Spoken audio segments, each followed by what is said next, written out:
Thank you. My name is Marianne Thieme and I'm a member of parliament for the Party for the Animals in the Netherlands. And our party is the very first in the world to champion the rights of non-humans in the national parliament. However, there are other problems in the world aside from animal welfare. So tonight I'm going to tell you some very hard truths about what we are doing to our planet. And I'm so pleased that you are ready to face up to these realities.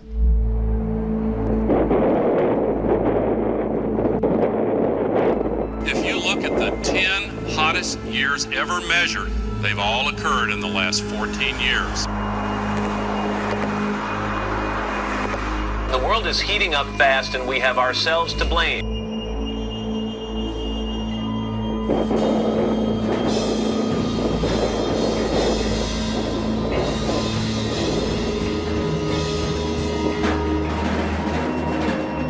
Global warming is real, and we humans are almost certainly the cause. Global warming, that's the world's greatest current concern. Everyone finds themselves in its grip, from scientists to politicians to the Secretary General of the UN and even Leonardo DiCaprio.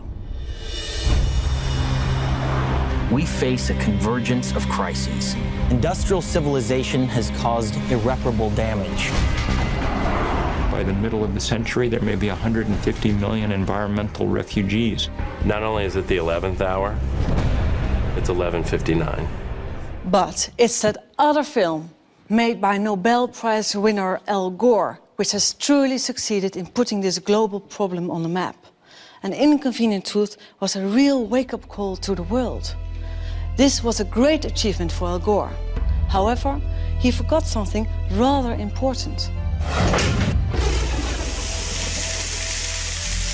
The consequences of global warming are enormous. The climate researchers from the Intergovernmental Panel on Climate Change have estimated that by the year 2100, 1 to 3 billion people will be in dire need of fresh water. Hunger will increase throughout large parts of the globe. So it should come as no surprise that global warming is currently our foremost concern. Everyone who has seen Al Gore's film knows that our Earth is in bad shape. Greenhouse gas emissions must be reduced. This is on the agenda of every world leader. The causes of global warming must be dealt with now. And so, together we must identify the greatest emitters of greenhouse gases in our society. What do you think? What are the sources of greenhouse gases? The cars we're driving and the water waste and all the trash we don't care where we're throwing it, that's what I think. Cars, buses. It's industry, it's gasoline, it's energy use. All the fumes from cars, too many vehicles maybe. Fumes in the air, all the gas and people driving in the city. Cars, factories, planes. Much in the aviation industry hasn't helped. I mean, one airplane can fly across country and it's like 40 tons of carbon. 40 tons, that's a lot. I think in one word, I would say pollution. Coal power stations, gas power stations. People using more energy than they need to. We are wasting a lot of... An excessive use of gases. And also coal burning stations, especially in China. All the pollutants that we pump into the air day after day. Everyone says the same thing. It's the cars, the planes, the industrial plants. It's because we leave our lights on and take long showers. Always the same familiar answers. And, well, yes, of course it's true. But no one has yet won the grand prize. Because we're forgetting one extremely important factor. 18% of global greenhouse gas emissions are caused by livestock farming. That might surprise you. Farmed animals, 18%. And guess what percentage of total global emissions are caused by transport? 13%. Just think. All the cars, tractors, trucks, ships and planes in the world added together emit fewer greenhouse gases than livestock farming. Oh, really? Wow, I thought it was mostly cars. Wow. Wow. Livestock. That's crazy. So more than the cars. Are you serious? Yeah, I didn't know that. That's insane. No, I did not know that. No. That's news to me. I've never heard that. I'd never heard the livestock connection, no. Well, I knew there was some. I had no idea it was that extensive. How does it come from livestock exactly? What do you call cow farts? What do you call that? Okay. Yeah, the methane gas coming from the cows. Yeah. It's cow shit, right? Doesn't cow poop? It's what the emissions, right? I thought it was just fat people in the South here in America, but no, apparently it's cattle as well. It's quite worrying. Okay. But I saw an article that say because the cow, what they fast, and then actually the fasting make the global warming. Yeah. But how can it be that farm animals place a heavier burden on the environment than the entire transport sector worldwide? Well, actually, it's rather simple.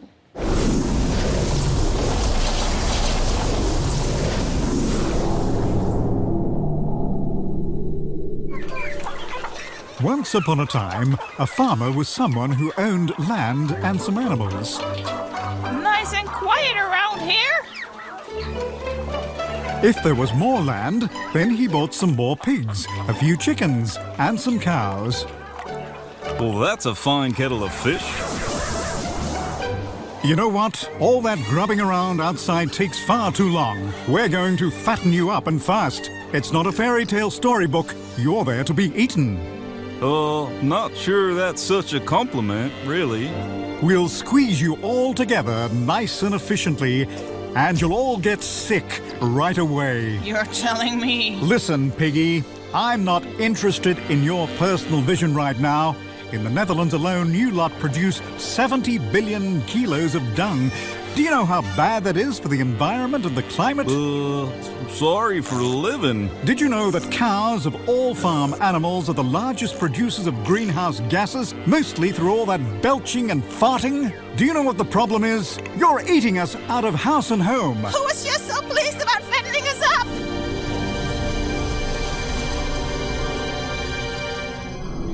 But all that food has to come from somewhere, doesn't it? So we destroy the rainforests and plant soya crops instead. But the rainforests are really important for the absorption of carbon dioxide.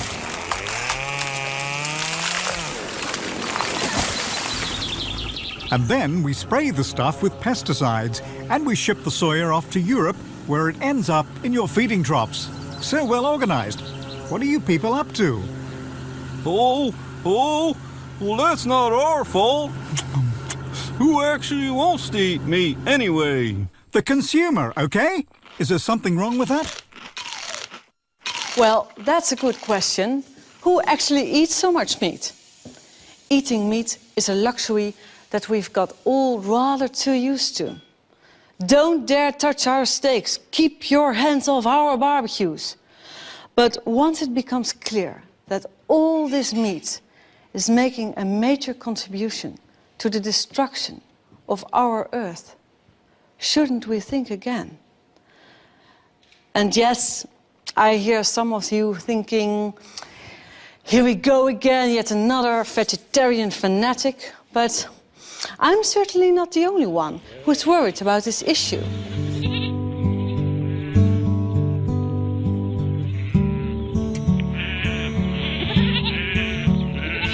I'm farm manager. We farm 1,000 hectares of land in mid Wales. We have around 800 head of cattle, including 550 dairy cows. We have 3,000 head of sheep, and we grow some arable crops. We can't deny as farmers, as agriculturists, that methane produced by cows contributes to global warming.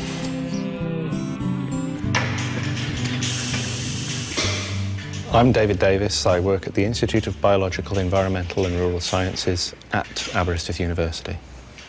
Cows have a very complex digestive tract, more complex than humans. Within their stomach, they are able to digest plant fibre, and humans cannot. To do that, they need a very complex mix of bacteria and fungi and protozoa within their digestive system. Now, these microorganisms do not have access to oxygen, and the food that we eat as people gets converted into carbon dioxide and water. Because ruminants in the rumen don't have access to oxygen, they need to produce a different range of end products. And one of the key ones from the rumen is methane. When you compare with carbon dioxide, methane is 21 times more potent. The cow eats the feed in front of it, and it goes into its stomach, and as a result of that, the cow burps a lot. And this gas, which is produced when the animal burps, is one of the gases linked to warming and the greenhouse effect.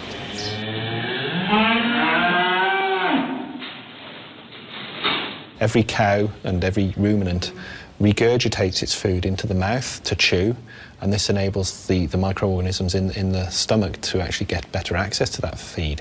And whilst they're regurgitating it, they're actually releasing methane. So every time the cud, as it's called, comes into the mouth, a small amount of gas will also be released, and this will contain a large proportion of methane. No, we don't notice anything about it because it's just a natural process which occurs in all ruminants.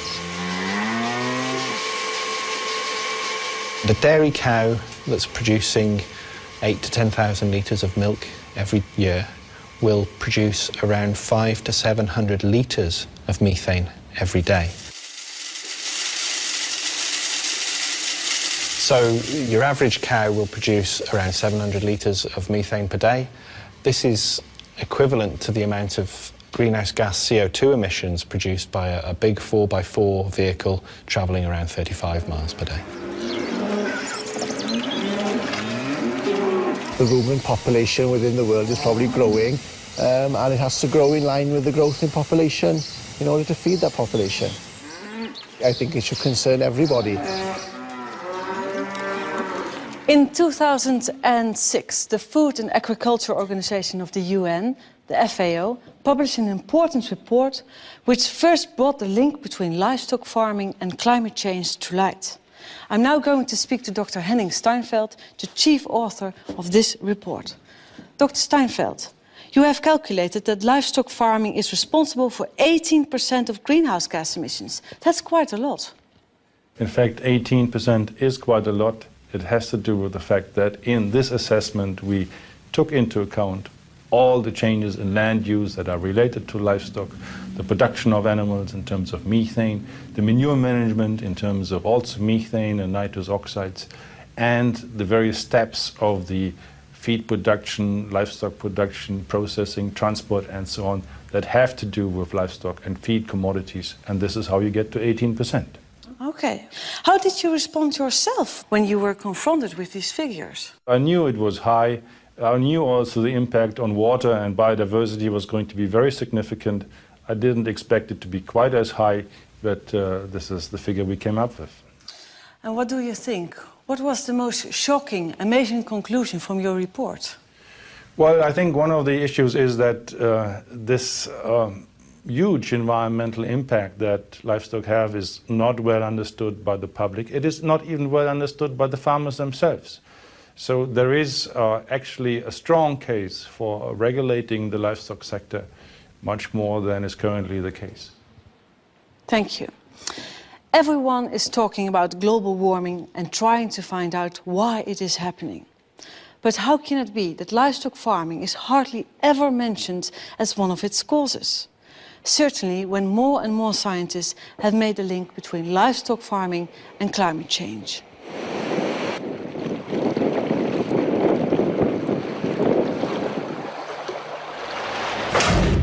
It's not generally known, but between 40 and 50% of all cereals are not eaten by humans, but by livestock. And for soy, that's about 75%. If you consider that it takes about 7 kilograms of grain, that's corn and soybeans, to just make 1 kilogram of beef, we're talking about hundreds and hundreds of hectares of soy being planted in former rainforest to provide meat. That's not a very efficient way of producing protein food.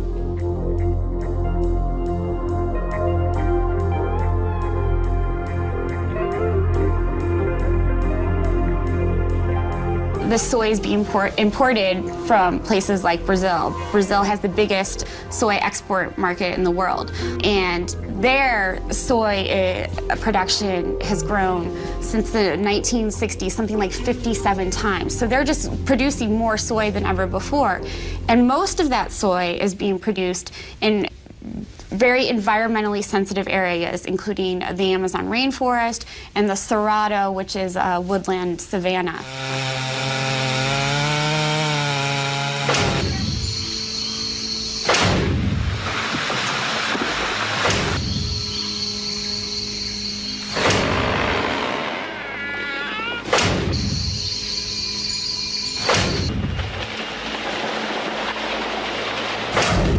What can I say? It's a disaster. The main drawback is losing biodiversity, but indirectly it's also influencing climate change. It's speeding up the climate change that's already occurring. Carbon sinks are places in the world like the rainforest or the Cerrado or some agricultural lands that soak up and sequester carbon.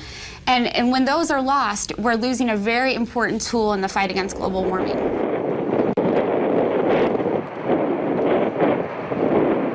Today, there's nothing more important than trying to contain the problem of global warming. And to do that, we cannot afford not to pay attention to agriculture.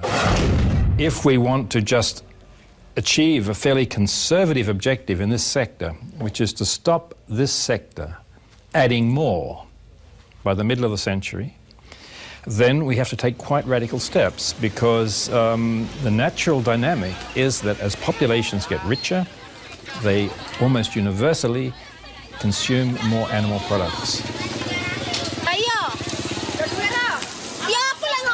In the global context at the moment, this argument really, in a way, focuses on China, because China is the biggest increaser in meat consumption.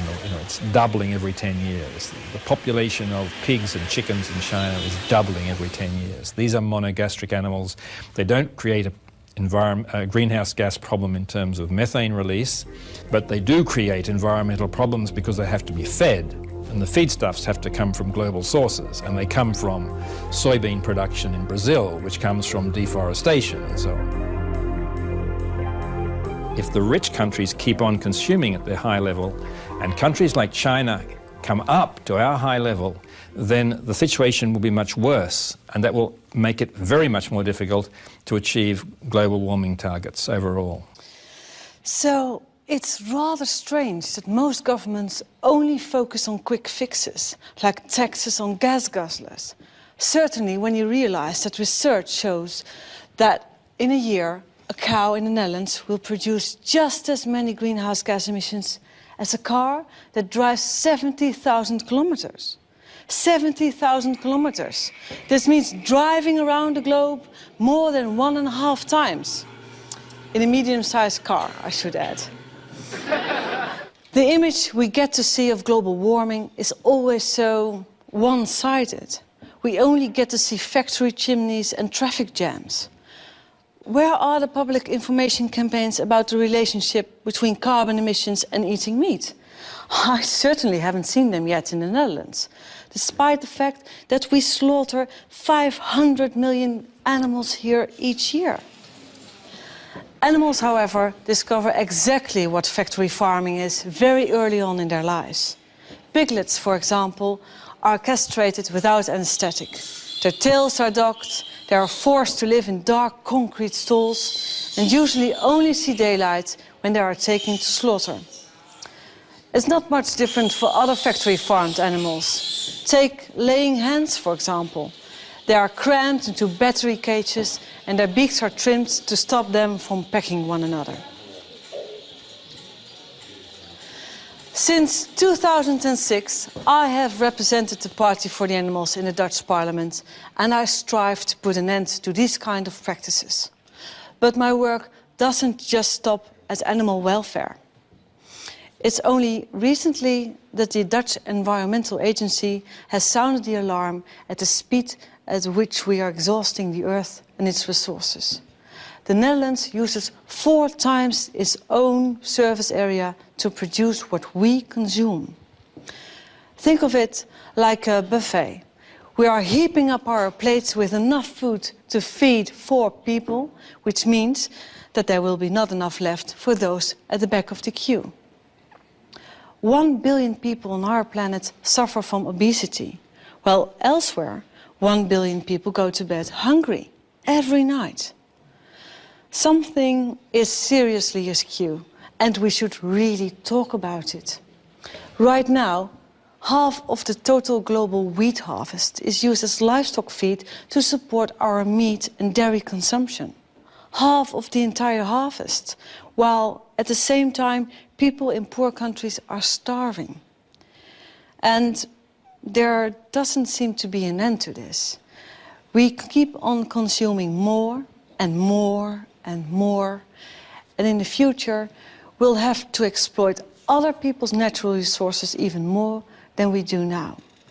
And this will be at the expense of those people, clean water, clean air, and also our environment. So let me sum this up for you. Scientists say that it simply takes far more land and energy to produce animal protein than plant-based ones.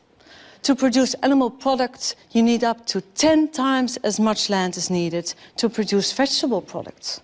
And this is due to the fact that all this land is needed to produce feed for these billions of farm animals. Films like An Inconvenient Truth have made a very important contribution to the debate on global warming. Yet the only cow that I saw on screen symbolized little Elle's picture-perfect youth in Tennessee. In the whole Inconvenient Truth, not a single word was said about livestock farming or the impact of this polluting industry. Dr. Steinfeld, how is it possible that livestock doesn't play a role in the discussion about global warming? Well, I think that the fact is that in the climate change discussion, much of the focus is on carbon dioxide.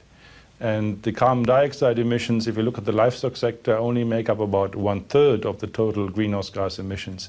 Nitrous oxides and methane don't come very strongly into the debate, but they are much more potent in terms of greenhouse gases than carbon dioxide, and they need to be factored in. But Al Gore didn't say one single word about the livestock industry in his documentary. What do you think? Didn't you miss the aspect as well? It is certainly missing. The entire aspect of food is missing. And I think everyone needs to know that food and agriculture contributes to climate change and has environmental impact. And one needs to make choices if one wants to be environmentally friendly that are in line with the environmental impact of producing various types of food. Well, I think he should have said something about it. Have you ever tried to convince him? Well, I'm not someone who knows Al Gore personally. I think that at my level, publishing results and talking at conferences and talking to the media, such as in this case, is all I can do. Well, thank you. He doesn't know it either. So I went to the United States to find an answer to this question. Unfortunately, Al Gore was busy, but I did manage to speak to some other people who had quite a bit to say on the subject.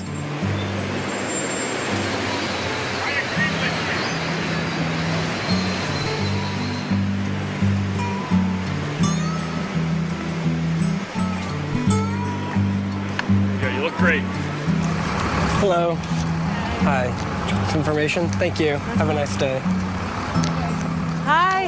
Hi. Hi. Hi, nice to meet you finally. Yeah. Yeah, you do such great work. Thank you. Thank you. Yeah. Having a good time. Yeah. What are you doing here? Well, we're out here trying to show people that if they're eating meat, they're engaging in the #1 most environmentally destructive behavior they could engage in. And showing people that rather than cars and trucks and SUVs, even rather than planes, meat is the #1 cause of global warming. Do people believe that when you tell them? People are shocked to find out. We hear so much about cars and trains and planes and energy, and people don't realize that it's actually the meat on their plate that's causing global warming rather than the car that they're driving even. Get you some information here? Thank you. Thank you. How's it going? There you go. Check that out when you get a chance. Thank you. Check that out. Thank you. We use this catchy phrase, climate change. It's really just a way to grab attention and get people to look in our direction long enough for us to give them a leaflet and explain the issue there. And get them to go home wondering, how is it that meat causes global warming, rather than wondering what's on television tonight or what am I going to have for dinner tonight. Hey there. One of these. Thank you.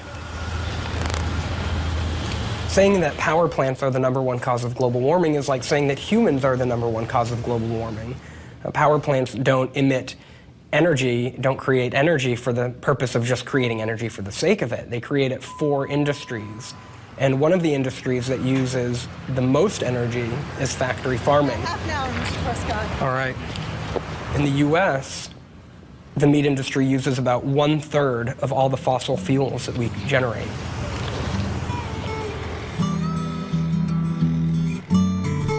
Headquarters of People for the Ethical Treatment of Animals, in short, PETA.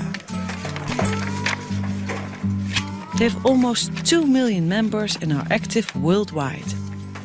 I love this one as well. Oh, yeah. This is very famous one. We've got this. I suspect that for Al Gore and for a lot of other people, it's just too inconvenient of a truth. Gore was a politician and is beholden to a lot of industry people in many different industries, probably in the meat industry too. And while he certainly has done admirable work, it's disheartening, to say the least, that he has continued to ignore the fact that the meat he's eating every night for dinner is the #1 cause of global warming.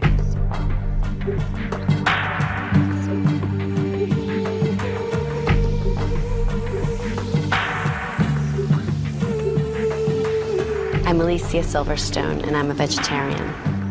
There's nothing in the world that's changed me as much as this. I feel so much better and have so much more energy. It's so amazing.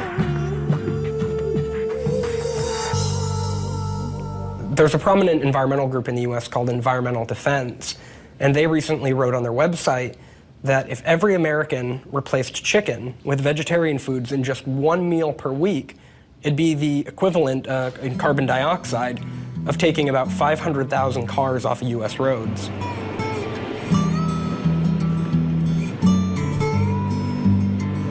Here in the United States, big is beautiful. This applies to the cars and definitely to the steaks. The average American eats 124 kilos of meat a year, 44 more kilos than the average Dutchman. At night, at the hotel, I watch a classic about American factory farming. Here you go, Leo. Psst. Leo. Who are you? And how did you know my name? I am Muphius, and I know a lot about you. Have you heard of the Matrix? The Matrix? Do you want to know what it is? Okay. The Matrix is all around you, Leo. It is the story we tell ourselves about where meat and animal products come from. This family farm is a fantasy. Take the blue pill and stay here in the fantasy. Take the red pill and I'll show you the truth.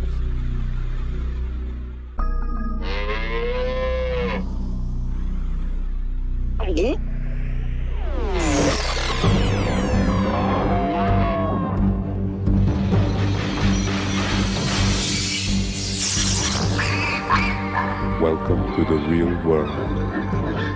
Wow! What is this horrible place? This is a factory farm, Leo. Places like this are where most eggs, milk, and meat come from. How did this happen? I'll show you. In the mid-20th century, greedy agriculture corporations began modifying sustainable family farming to maximize their profits at great cost to both humans and animals. Factory farming was born. Animals are packed as closely together as possible. Most never see sunlight, touch ground, or get fresh air. Many can't even turn around. These cruel conditions cause fights and disease amongst the animals. To fix this, the corporate machine began systematic mutilations, practices such as debeaking chickens. And they started adding a constant dosage of antibiotics to their feed just to keep these poor wretches alive. This overuse of antibiotics breeds super strains of resistant disease-causing germs. Every day we get closer to an epidemic that cannot be stopped. Ew! What's that smell? 12 million pounds of excrement. This pollutes the air and groundwater. That's why communities near factory farms often suffer from high levels of related sicknesses. Well, it smells like shh. And what's more, factory farming corporations have been destroying communities and mistreating their workers for decades. Since 1950, over 2 million small hog farms have disappeared. If they continue at this rate, there'll be no real independent family farms left. That is the matrix, Leo. The lie we tell ourselves about where our food comes from. But it's not too late. There is a resistance. Count me in!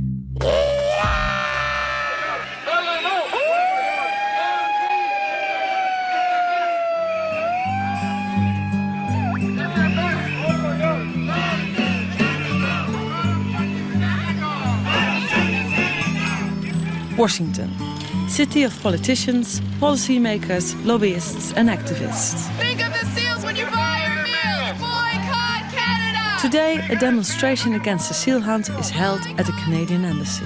Think of the seals when you buy your meals! Boycott Canada! This demonstration was organized by the Humane Society of the United States, America's largest animal welfare organization with 10 million members. 30 minutes later, I have an appointment on Capitol Hill with Wayne Purcell, the president of the Humane Society. Hi. Hello there. Hi. There. Welcome to the United States. Welcome to Washington, our nation's capital. Thank you. And we're so proud of what you've accomplished in Holland with your election. We all took note last November of how you were elected, and you're the first party for the animals in the world to achieve this. True.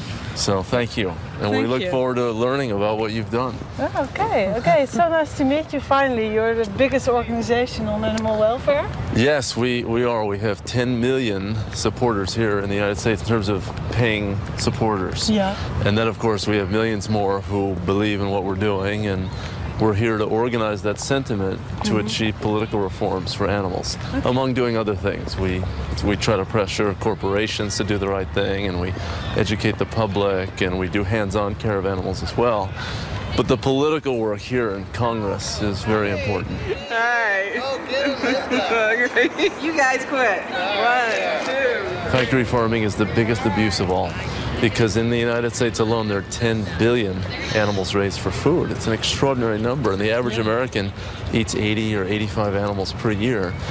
And we want to see that number reduced, and we want to see the animals out of these terrible confinement systems. Why do you think Al Gore didn't mention factory farming? You know, I think that he probably thought that he was giving a lot of information already to people with an inconvenient truth, and maybe he thought people would shut down if it affected them too personally. Because it gets very personal when you're talking about eating animals and you're talking about something that is part of the American diet. He thought, oh, well, this is going too far. But the public is slowly waking up. I do not believe that we can have a good situation for animals or the environment if we continue to eat as much meat as we are eating.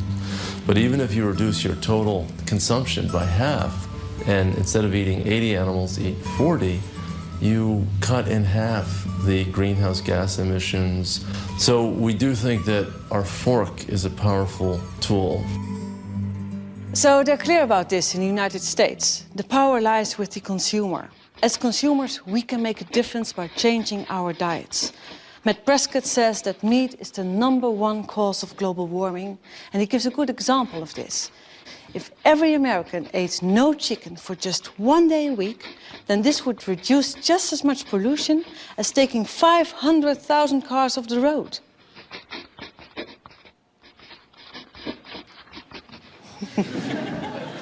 It's funny. Okay, I can hear you thinking meat and other animal products are bad for the environment. I get it. But don't we need meat and milk for our health? Where else do we get the calcium for our bones, the iron for our blood, and the vitamins and minerals we need to keep us healthy?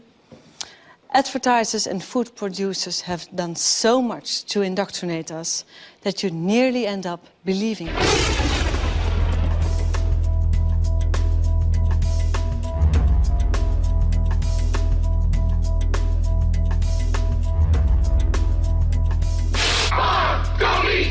Pints of lamb are only $1.99 a kilo.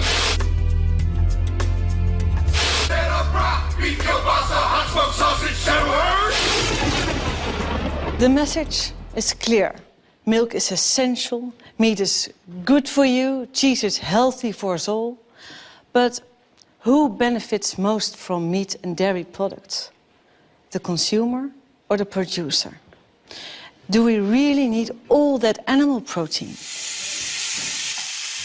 Generally speaking, there's not a real problem for health if we have much lower meat consumption, and there are potential benefits. I mean, after all, colon cancer is one of the commonest cancers in high-income countries, and the risk of colon cancer is higher with high meat consumption. So there'll be a real benefit in terms of lowered colon cancer risk, for example.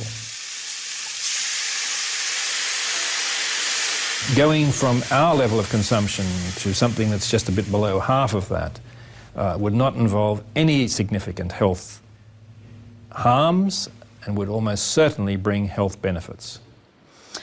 As you probably already guessed, I'm a vegetarian. I actually used to like eating meat quite a lot. But that was until around 12 years ago when I saw a Dutch TV documentary called What the Cow Wants. It contained some really bizarre footage. Deze penskanule is een paar jaar geleden gemaakt. En daar kunnen koeien heel lang mee blijven leven. Soms wel meer dan 10 jaar. Dat is een gat met een diameter van een 10 centimeter.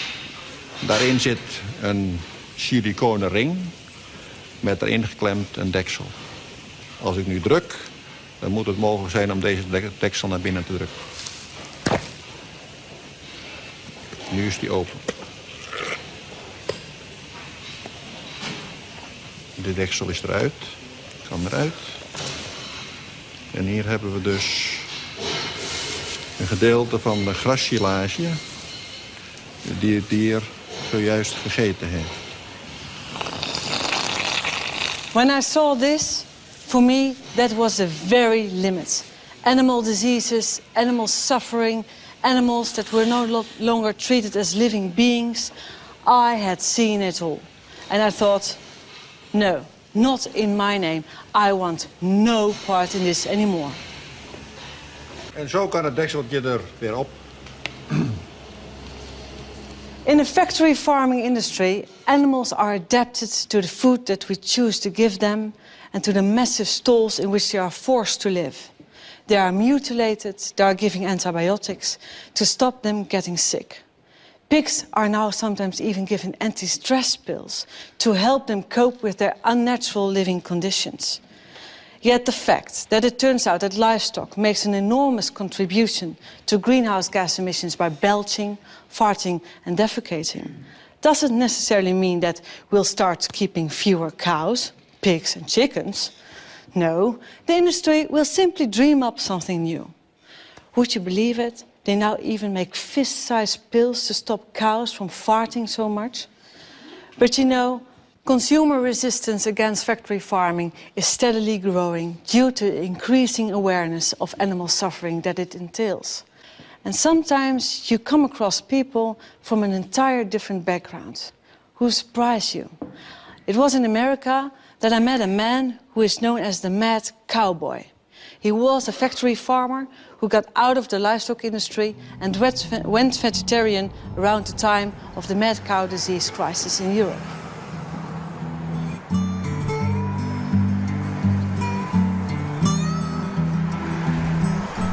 Hi, nice to finally meet you. Nice to see you're unlost again. Yeah, finally, we made it. My humble abode.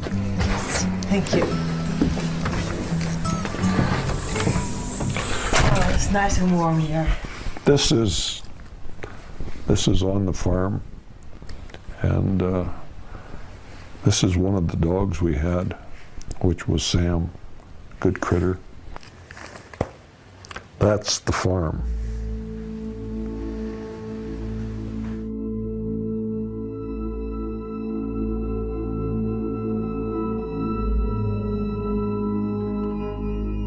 I'm a fourth-generation farmer, rancher, feedlot operator from Montana. At one time, I had 7,000 head of cattle, 12,000 acres of crop, and 30 employees. I spent 45 years of my life in production agriculture. Not something I learned from a book. I learned it by doing it. I was a factory farmer, the worst of all. Not a family farmer, but a factory farmer. Never met a chemical I didn't like. We'd actually grind up animals and feed them back to our animals. Had all of the bad habits. What are you doing here? Branding. Oh. See there?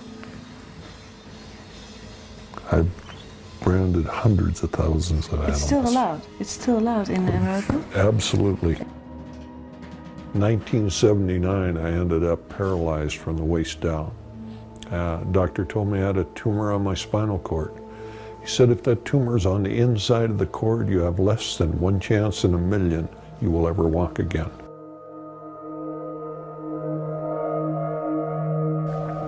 Made me stop and think for the first time in my life that I was part of the problem, not part of the solution. I saw the birds die, I saw the trees die, I saw the soil changed. And it was not until I was paralyzed that I was willing to admit that I was the problem. I ended up with a 1 in a million operation. I've walked out of the hospital with a 1 in a million operation, but I walked out a much different individual than I walked in. I knew that what we were doing was wrong, was absolutely, totally non-sustainable. Here's a scone that my wife made. Try that.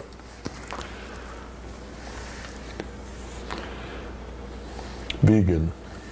Everything in the house is vegan. Yeah. There's no animal products in anything that we have here. Oh, and it tastes good.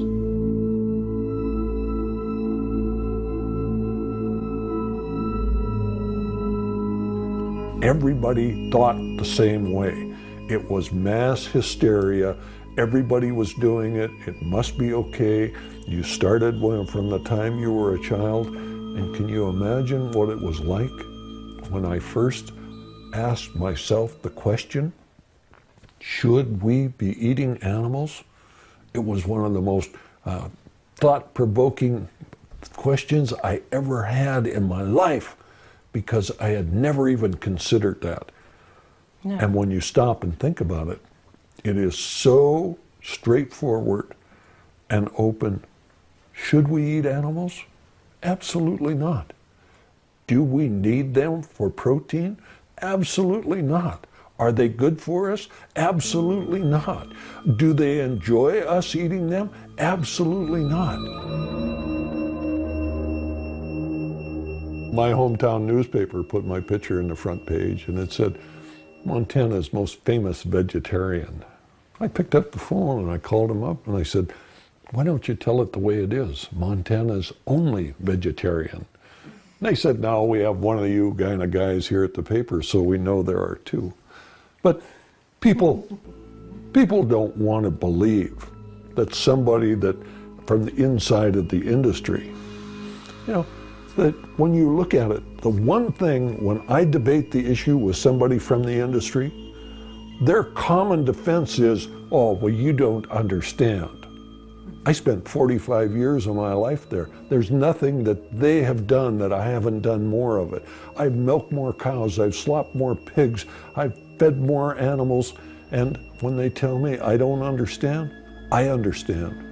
And what I understand is what we're doing is wrong, it's non-sustainable, it's not good for us, it's not good for the animals, it's not good for the planet. The sooner we stop what we are doing, the better we'll all be.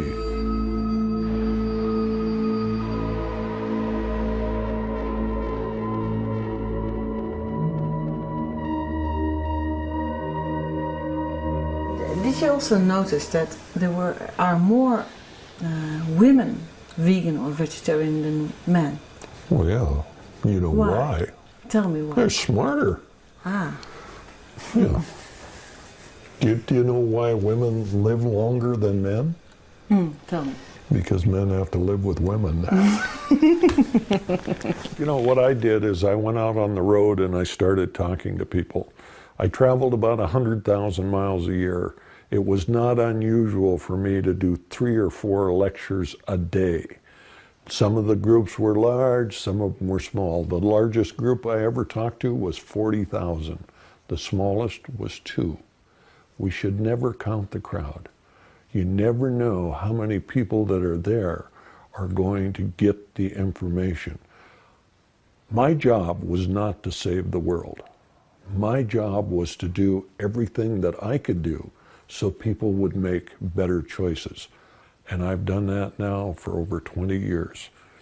And I think that when I had the opportunity, I was able to change the way a lot of people thought. Was it going to be enough? I don't know. But I did what I could. Do you think there are more vegetarians now? Nowadays? Oh, sure.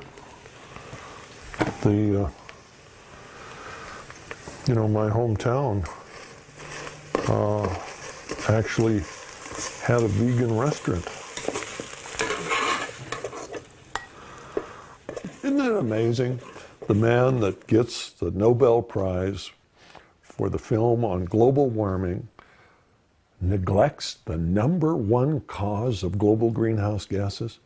Does that give you some idea of the power of the industry? That a man that was out there to change the world on global greenhouse gases, do you think he did not know about it? Or was he just unwilling to stand up to the power that they had? When I went on the Oprah show and I told a few million people that we were grinding up cows and feeding cows, they sued Oprah, Harpo Production, and myself for 6 years in court. Cost us hundreds of thousands of dollars to protect ourselves for telling the truth. My reaction is that free speech not only lives, it rots. Maybe Al Gore was worried about the power of the industry, or maybe he was self-serving because he actually raises cattle himself. And if you look at Al, since he left office, there's no doubt in my mind that he's eating well too many of them.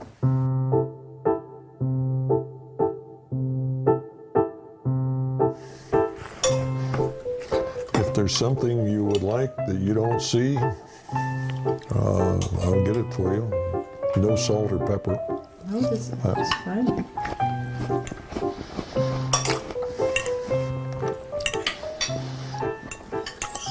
What was your favorite meat product when you were? Hamburger. Hamburger? You ate a lot of hamburgers? Yep. The best meal in the world was pork and beans, potato salad, and hamburger. I could eat that 3 times a day, every day. Breakfast, lunch, and dinner. Didn't make any difference. Really? Loved it.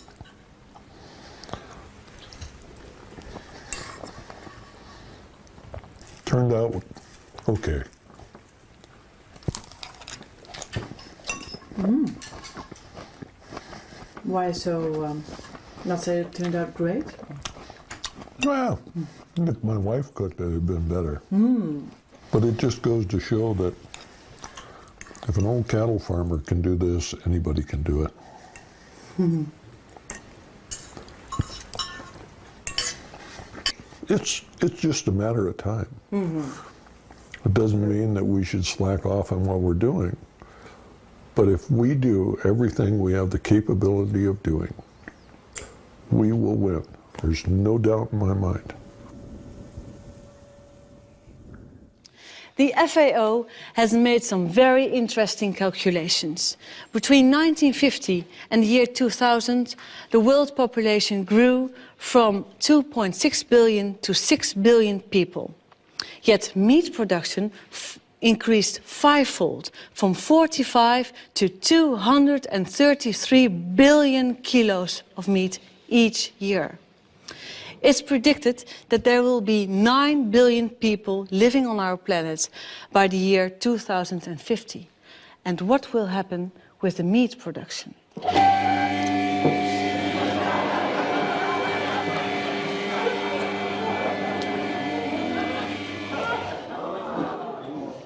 The meat production will double to 450 billion kilos of meat by the year 2050. And of course, the greenhouse gas emissions will double too. And I'm talking about kilos of meat every time, but of course we are talking about living and breathing animals. In a lifetime, the average European will eat 7 sheep, 24 rabbits, 43 turkeys, 789 fish, a third of a horse, 5 cows, 42 pigs, and 900 chickens. So the average European devours 1,800 animals in a lifetime. If every person on our planet were to do the same, we would need 142 billion animals every year. In truth, the agricultural sector worldwide has gone off the rails. The cycle has become completely disrupted because we have started to produce meat as cheaply and intensively as possible. Forests in South America are disappearing because Europe demands huge amounts of animal feed. The gigantic factory farming industry in the United States, the huge level of meat consumption in the Western world, all at the expense of the climate, biodiversity, drinking water and food for the very poorest people on Earth. If we don't change our eating habits, we will be consuming 450 billion kilos of meat by 2050. What does that mean for our planet? Dr. Steinfeld, what does it mean for our planet? What's your scenario? Well, there is a pessimistic scenario, and that is that nothing is done about it, and we continue to produce animals in the way we do right now. And in that case, the environmental impact is going to deteriorate beyond measure. And there is a need to urgently address this issue and to deal with waste, to deal with greenhouse gas emissions, to deal with biodiversity losses. And measures are available, technology options are available. What is lacking is the political willingness to act on these and to steer the livestock sector into a more sustainable way. But suppose we eat no meat for, let's say, 1 day a week. Will that have any positive impact on the environment? What do you think? Well, the impact of livestock production is probably disproportionately high compared to other sectors. So reducing consumption is likely to have a positive impact on the environment. What do you expect? Are we going to eat less meat in the future? I think that the human health concerns and the animal welfare concerns and the environmental concerns will be increasingly appreciated by a growing number in the public, and that will lead to a slow decline in, at least that's my personal prediction, to a slow decline in the consumption of meat in particular. Okay, thank you. Dr. Steinfeld is not very optimistic, but he also points to a lack of real political will to change things. Yet, is this enough to lead us to despair? Well, I don't think so. There are some rays of hope, tiny rays of hope. I think that it's just because people simply don't know. I'm sure that if they knew, they'd want to change their eating habits. But even politicians, who you would expect to know more, haven't got the faintest clue. This became crystal clear during a recent debate on deforestation in the Dutch parliament. De ontbossing, meneer Blom, zoals u weet, wordt voor een heel groot deel ook veroorzaakt door onze intensieve veehouderij. Ja, ik vind het altijd verbazingwekkend hoe de Partij van de Dieren in staat is om een onderwerp per interruptie te introduceren wat absoluut niet gaat over de tekst die ik hiervoor uitsprak. U moet mij niet kwalijk nemen dat ik geen idee heb wat de relatie is tussen intensieve veehouderij en de relatie tot ontbossing. Ik weet niet waar. Het spijt me, maar dan moet ik u helaas het antwoord op schuldig blijven. Nee, dat zie ik me waarschijnlijk niet, maar ik weet het gewoon niet. Well, in fact, it's all so simple. Less meat, fewer animals, reduced greenhouse gas emissions, reduced water use and less deforestation. Johan Rank has directed music videos for Madonna, Beyoncé and Robbie Williams. And when he heard about the environmental problems caused by livestock farming, he thought, shit, man. And made a very simple yet very effective short film that I don't want to keep from you.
In May 2007, the English newspaper The Daily Mail published an article called "Secret Plan to Turn Us All Veggie." And I quote, "Secret plans to encourage the nation to give up eating meat are being examined by the government to help save the planet. A leaked email expresses sympathy for the environmental benefits of a mass switch to a vegan diet." That's interesting. How much could reduced meat eating contribute to carbon savings? Together with the Free University Amsterdam, the Nicholas G. Pearson Foundation set out to discover what kind of carbon savings could be made in the US if they all went without meat for 1 or more days. And this is the result. If all Americans ate vegetarian for 7 days, they would save around 700 megatons of greenhouse gas emissions. That would be just the same as taking all the cars in America off the roads. Every single car. If everyone in America didn't eat meat for 6 days a week, this would make the same carbon savings as eliminating the total electricity use of all households in the States. This would result in carbon savings equivalent to planting 13 billion trees in your garden and letting them grow for 10 years. That's 43 trees for every American. This would result in carbon savings equivalent to halving the domestic use of all electricity, gas, oil, petroleum and kerosene in the United States. If all Americans cut out meat for 3 days, they would save almost 300 megatons of greenhouse gas emissions. This would have a greater impact on reducing global warming than if all cars in the US were replaced with Toyota Priuses. This would have the same positive effect on reducing greenhouse gases as replacing all household appliances like fridges, freezers, microwave ovens, dishwashers, washing machines, tumble dryers, and so on and so forth. And I mean replacing all appliances with energy-efficient ones. Wouldn't that be great? What do you think? Would cutting out meat for just 1 day really have any effect? Well, I was flabbergasted with the result. If all Americans didn't eat meat for just 1 day a week, this would save 90 million plane tickets from New York to LA or from LA to New York. 90 million tickets each year just by eating no meat for just 1 day a week. You see,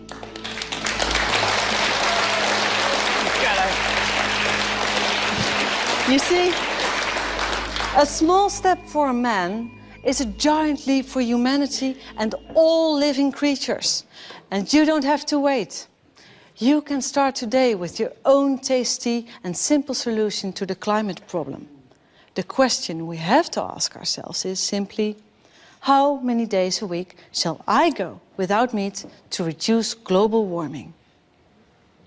I think it would help, especially if they did 1 day a week. I think that makes a huge difference. It makes a huge difference not only for the environment, but for the animals themselves, and then for our bodies. Not only think it would help what you're talking about, but I think it would help the karma also. Greenhouse gas is a really important thing. Global warming is really important. But does anybody ever talk about the amount of water it takes? There's so much waste. And I think if more people were aware of that, they would make the choice, because it's a very easy thing to do. It's a very easy choice to make, to just skip meat for a day, 1 day a week. You know, and then 1 day becomes 2 days, and then 2 days becomes 3 days, and gradually it can make a significant impact. Absolutely. Being a vegetarian uses 1/10 the resources than eating meat does. So obviously it would help, perpetuate human life on Earth if everyone did. Hopefully it all turns around. I think it definitely was the missing part of the inconvenient truth. Animals are suffering, people are suffering. I mean, we need to do something quickly.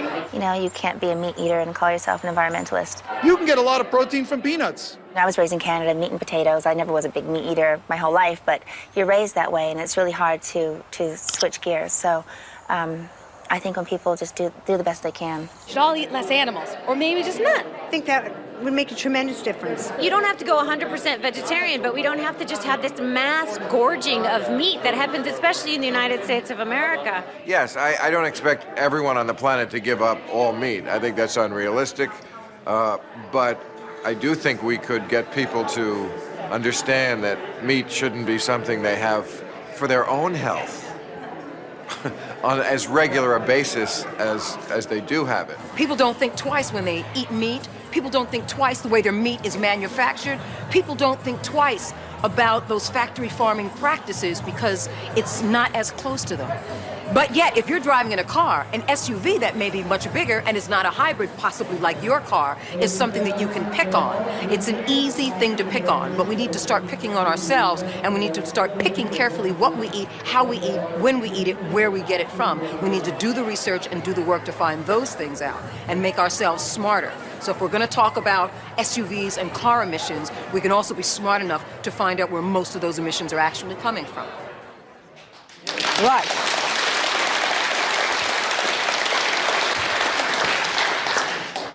Actually, the solution to our climate problem is child's play. The production of 1 kilogram of beef is just as bad for the environment as driving around in the car for 3 hours while you left all your lights on at home. If all people in the world started eating as much meat as we do, then we'd need nearly 3 planets to be able to feed them all. And that's not possible.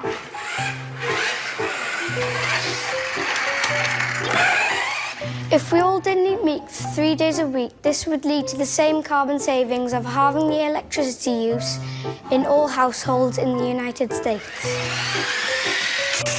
A vegetarian in a Hummer produces fewer carbon emissions than a meat eater in a Toyota Prius. But a vegetarian on a bike is much better.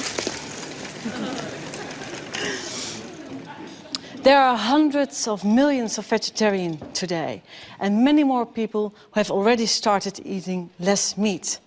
Personally, I like to call them meat leavers. No, you didn't hear me wrong. I didn't say meat cleavers, but meat leavers. And if you've heard all this and are still not convinced, if climate change doesn't really matter to you, then why not just reduce your meat consumption for the sake of the animals? Because they cannot stand up for themselves and are the direct victims of our excesses. Thank you.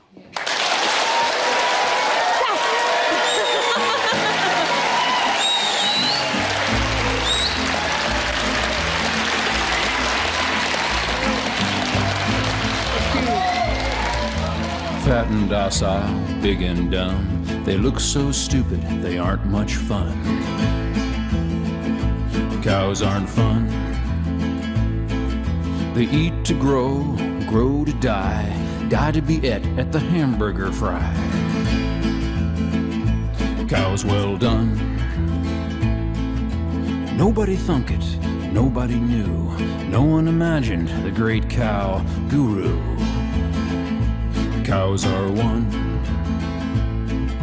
He hid in the forest, read books with great zeal. He loved Che Guevara, a revolutionary veal. Cows say tongue. He spoke about justice, but nobody stirred. He felt like an outcast, alone in the herd. Cow doll drums. He moved, we must fight, escape or we'll die. Cows gathered around, 'cause the stakes were so high. Bad cow pun. But then he was captured, stuffed into a crate, loaded onto a truck where he rode to his fate. Cows are bummed. He was a scrawny calf who looked rather woozy. No one suspected he was packing an Uzi. Cows with guns. They came with a needle to stick in his thigh. He kicked for the groin. He pissed in their eye. Cow well hung. Knocked over a tractor and ran for the door. 6 gallons of gas flowed out on the floor. Run, cows, run. He picked up a bullhorn and jumped up on the hay. We are free-roving bovines. We run free today.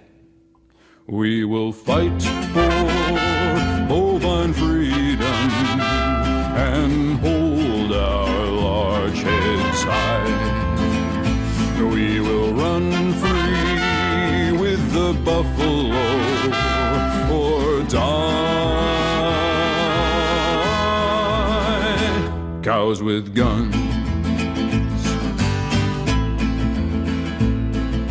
They crashed the gate in a great stampede, tipped over milk truck, torched all the feed. Cows have fun. 60 police cars were piled in a heap, covered in cow pies, covered up deep. Much cow dung. Black smoke rising, darkening the day. 12 burning McDonald's. Have it your way. We will fight for bovine freedom and hold our large heads high. We will run free with the buffalo or die. Cows with guns. The president said, enough is enough. These uppity cattle, it's time to get tough. Cow dung flung. The newspapers gloated, folks sighed with relief. Tomorrow at noon, they would all be ground beef. Cows on buns. The cows were surrounded, they waited and prayed. They mooed their last moos, they chewed their last hay. Cows outgunned. The order was given to turn cows to whoppers, enforced by the might of 10,000 coppers. But on the horizon, surrounding the shoppers, came the deafening roar of chickens in choppers. We will fight for bovine freedom and hold our large heads high. We will run free with the buffalo or die.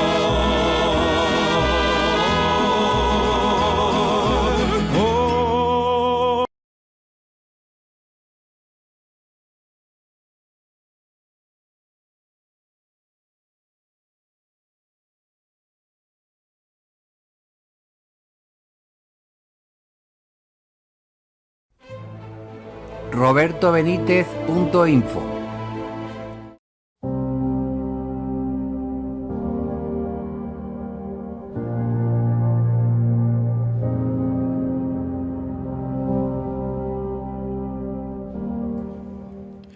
El mito de la carne y la vitamina B12.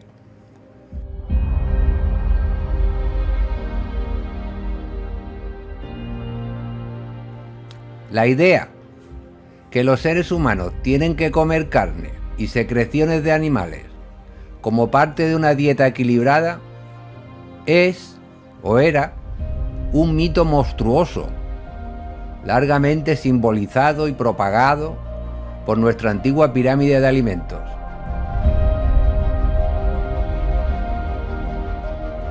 Los 3 niveles superiores de la antigua pirámide no son de ninguna manera necesarios para la buena salud. No hay en la carne o productos lácteos una sola vitamina, minerales, nutrientes, fitonutrientes, aminoácidos, ácidos grasos, cadena de proteína, omega o cualquier otro esquivo ingrediente vital para la salud que no se pueda encontrar en mayor abundancia y de mejor calidad en el reino vegetal.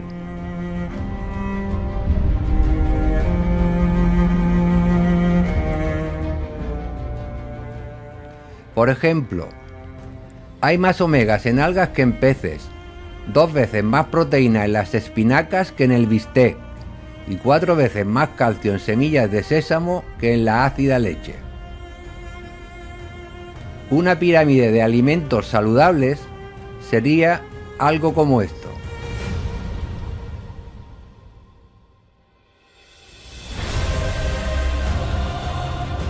La carne y productos lácteos son altamente ácidos, engordan, están cargados de colesterol, obstruyen las arterias, forman mucosidad, son difíciles de digerir y están llenos de gusanos, parásitos, bacterias, desechos metabólicos, hormonas y sustancias químicas. Los huevos son realmente huevos no fertilizados del ciclo menstrual aviar, conocidos como periodos del pollo. Incluso los huevos ecológicos del número 0 implican crueldad animal. La leche está llena de pus y hormonas de las secreciones mamarias de una vaca y está destinada a alimentar a sus crías. Ninguno de estos pedazos o trozos de animales son beneficiosos o necesarios para el consumo humano. No hay una sola enfermedad crónica o deficiencia exclusiva de los vegetarianos. Sin embargo, las enfermedades cardíacas, cáncer, tumores, quistes, diabetes y muchos otros problemas de salud importantes, todos han sido curados por el cambio a una dieta 100% vegetariana. Algunos de los animales más fuertes en la naturaleza, como gorilas, hipopótamos, elefantes, alces, rinocerontes y jirafas, son todos vegetarianos. La idea de que hay que comer carne de otro animal para ser fuerte es una ridícula superstición. De los monjes Shaolin, se puede decir que son los hombres más duros de la tierra. Sin embargo, todos son estrictamente vegetarianos. El mito de la carne y la vitamina B12.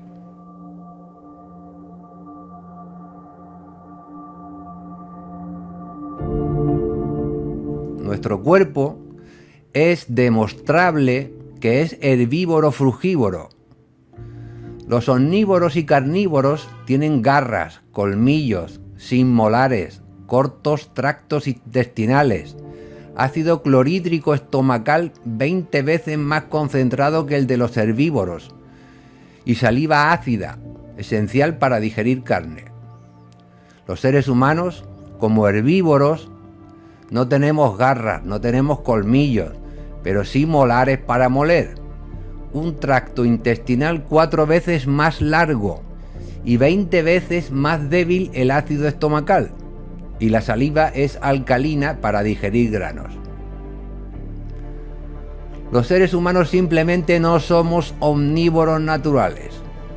Y eso es por lo que con el tiempo todos los carnívoros sufren enfermedades crónico-degenerativas.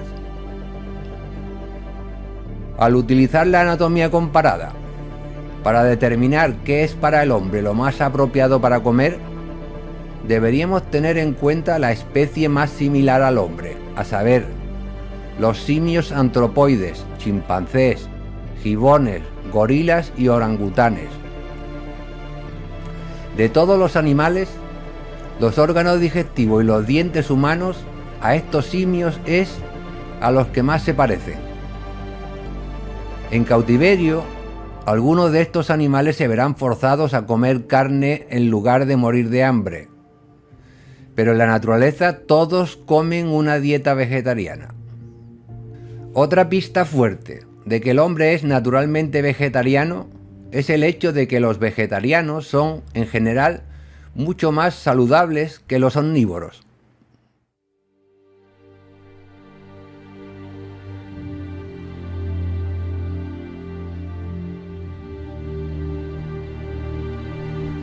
La Asociación Dietética Americana ha reconocido que los vegetarianos tienen menos riesgo de contraer enfermedades crónicas, incluyendo enfermedades cardíacas, algunos tipos de cáncer, obesidad, hipertensión arterial y diabetes adulta.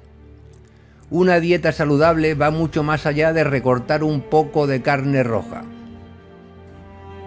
En un estudio reciente de 6.500 chinos, el Dr. Campbell de la Universidad de Cornell encontró que aunque los chinos en general comen mucha menos proteína de origen animal que los estadounidenses, esos que comieron menos proteínas de animales tenían menor riesgo de enfermedad que los chinos promedio. El Dr. Campbell concluye: nosotros básicamente somos una especie vegetariana y deberíamos comer una gran variedad de alimentos vegetales y minimizar la ingesta de alimentos animales.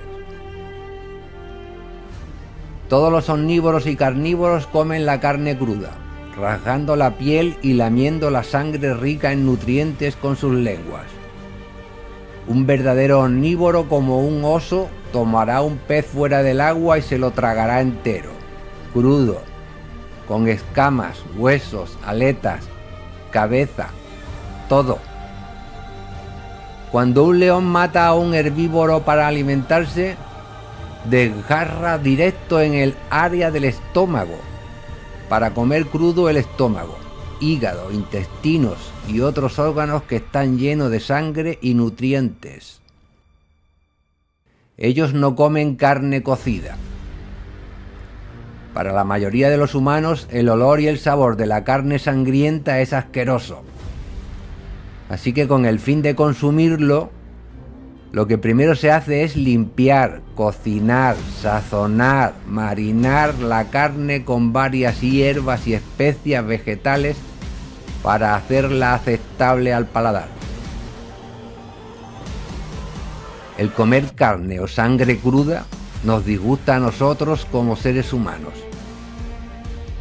Por lo tanto, debemos cocinarlo y sazonarlo para amortiguar el sabor de la carne. Si un ciervo es quemado en un incendio forestal, un animal carnívoro no comerá su carne. Los leones del circo incluso tienen que ser alimentados de carne cruda para que ellos no se mueran de hambre. Si los seres humanos estaban destinados realmente a comer carne, entonces comeríamos toda nuestra carne cruda y sangrienta.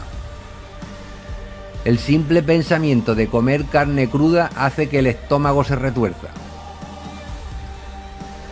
Este es mi punto sobre cómo nosotros, como seres humanos, estamos condicionados a creer que la carne animal es buena para nosotros y que estamos destinados a consumirla con fines de salud y supervivencia. Si fuéramos verdaderos carnívoros u omnívoros, no cocinaríamos la carne, la comeríamos cruda como hacen todos los verdaderos carnívoros. Si usted prueba una salchicha vegetariana y otra de carne, comprobará sorprendido que parecen la misma, y es porque el sabor lo dan las especias y condimentos.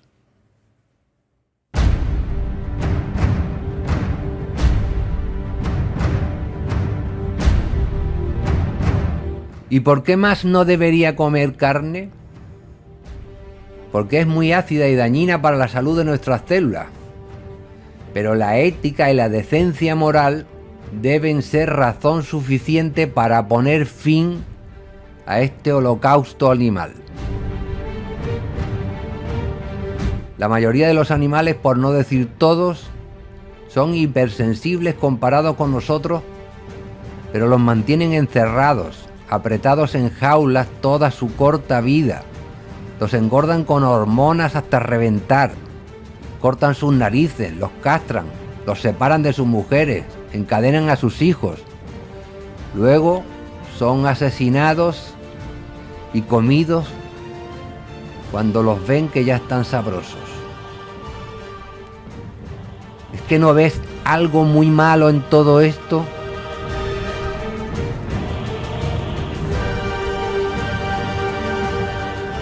Y sobre el también mito de la vitamina B12 que dicen que solo se encuentra en la carne, huevos y lácteos, el doctor Germán Alberti escribe: en los vegetales, especialmente las semillas oleaginosas, se encuentran los precursores de la vitamina B12, pero no está ensamblada. Las personas que cuidan su flora intestinal fermentativa y consumen diariamente semillas oleaginosas crudas jamás tendrán deficiencias de vitamina B12 y no necesitan consumir ni inyectarse complementos. Desde que me hice vegetariano naturista en 1957 han transcurrido 58 años y jamás he tenido un solo día de anemia y el cerebro me funciona excelentemente. Casi todos los días de mi vida desde entonces he consumido linaza, almendras y o nueces. Después incorporé el ajonjolí, sésamo.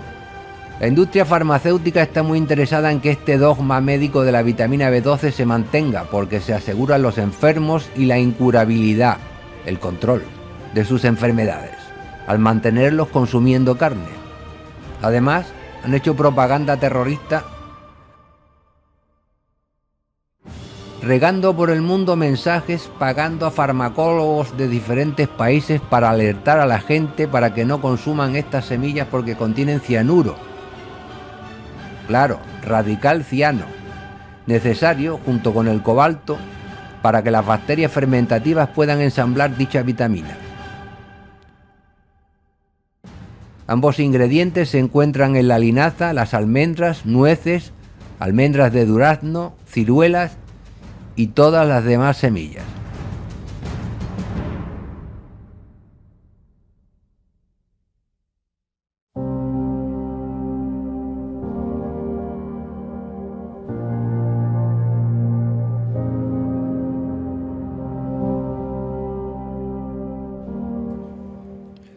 El mito de la carne y la vitamina B12.